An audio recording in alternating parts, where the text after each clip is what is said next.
Hi everyone, this is Gwen and welcome to my sewing and DIY channel.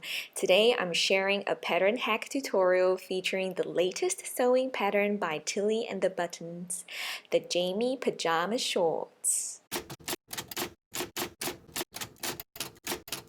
Now, before we start getting into the project proper, I just want to take a moment to say that this pattern was actually sent to me as a gift from Tilly and the Buttons with absolutely no obligation to create a post or a video or whatsoever.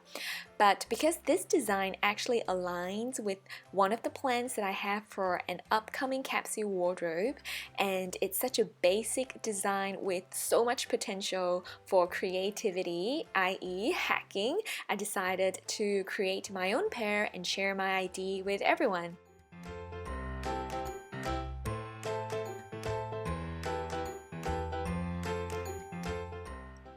Now let's talk a little bit about the design. I've had this single knit fabric in my stash for almost a year. It's got a 25% stretch to it and it's in this pretty floral print that's almost got like a retro 80s Hawaiian vibe to it. I don't know, is it just me or does it look a little like retro 80s to you as well? And so I decided to use this fabric to recreate a classic retro 80s look, the paper bag shorts. And now what is more retro and more 80s than the paper bag waistband, right? And the Jaimie Pyjama shorts sewing pattern is so easy to hack into for this paper bag look. I decided to have 7/8 inch worth of fabric sitting above the waist channel for the paper bag effect.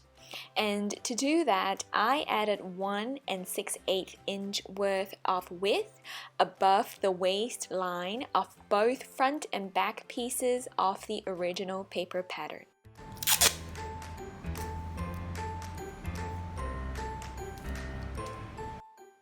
And over here, I'm just using my measuring tape to make sure that I've added 1 6/8 of an inch evenly through the waistline. And it's also at this stage that I realized that I've cut off the sides too quickly and forgot to true the side seams.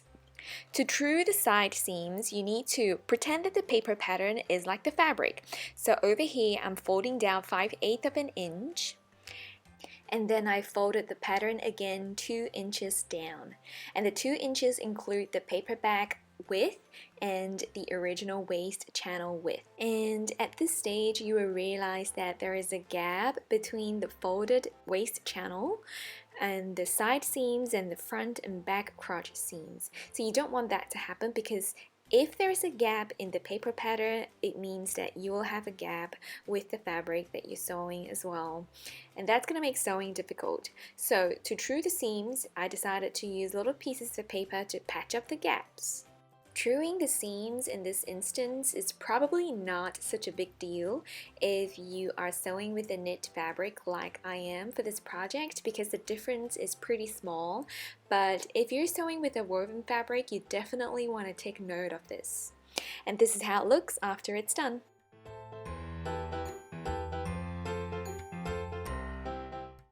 Once you're done with modifying the paper sewing pattern, the next thing to do is to cut the fabric and start sewing. So if you're sewing with knit fabric like I am for this project, you need to make sure that you've got the grain line right so that you have the shorts stretching in the right direction. So I am now ready to start sewing, but I just want to take a moment to talk about the machine setting and the seam allowance. I'm using my secondhand Husqvarna E20 sewing machine, and I've got the machine set to the stretch stitch function over here, and I'll be using the Q stitch option over here. The pattern calls for a regular 5/8 seam allowance, but over here I've got my fabric lined up against the 4/8 stitch line over here instead of the 5/8 stitch line, because this stitch pattern that I've selected actually has the stitch line on the left edge of the presser foot. So you'll notice that the needle is actually resting right above the left edge of the presser foot instead of the center of the presser foot. So the difference between the center of the presser foot and the left edge is about 1/8 of an inch, and 1/8 plus 4/8 makes 5/8.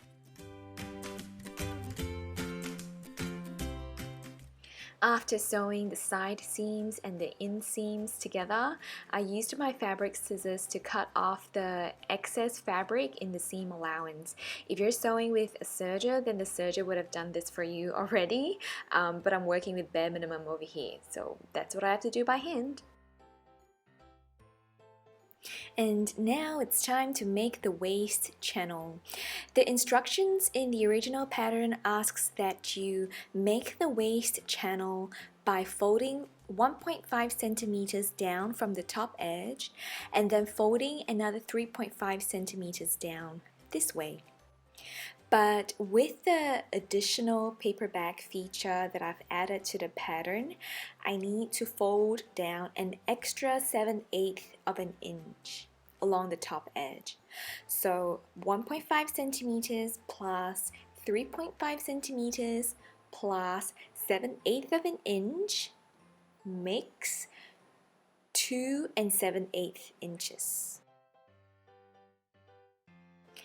After folding down 2 7/8 inches down along the top edge of the shorts, I began to sew the paperbag feature.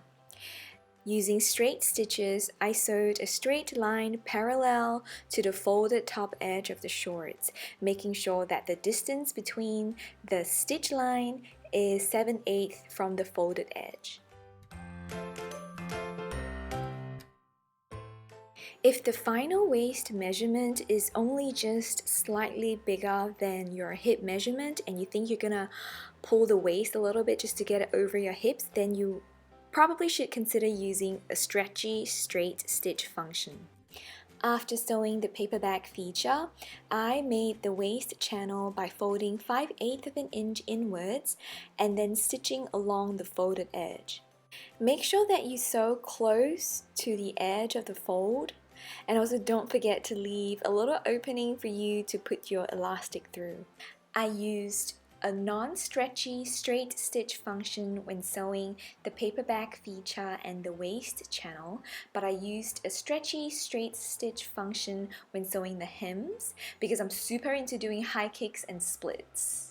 But nah, I just really wanted to make sure that I have maximum mobility when wearing these shorts, meaning, you know, I can run and do active stuff without snapping any thread. And last but not least, I thread the elastic through, sewed the opening shut, and I was done. I think the shorts turned out really great. I'm in love with how quick and easy they were to make. I finished my pair in just one single afternoon, and the fit to me is perfect.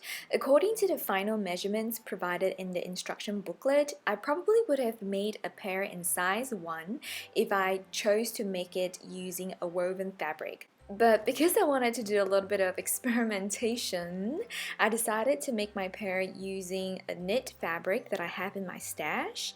And considering that this knit fabric has more give than a woven fabric, I decided to size down one size and made this pair in size 0. And I think it's worked out really well.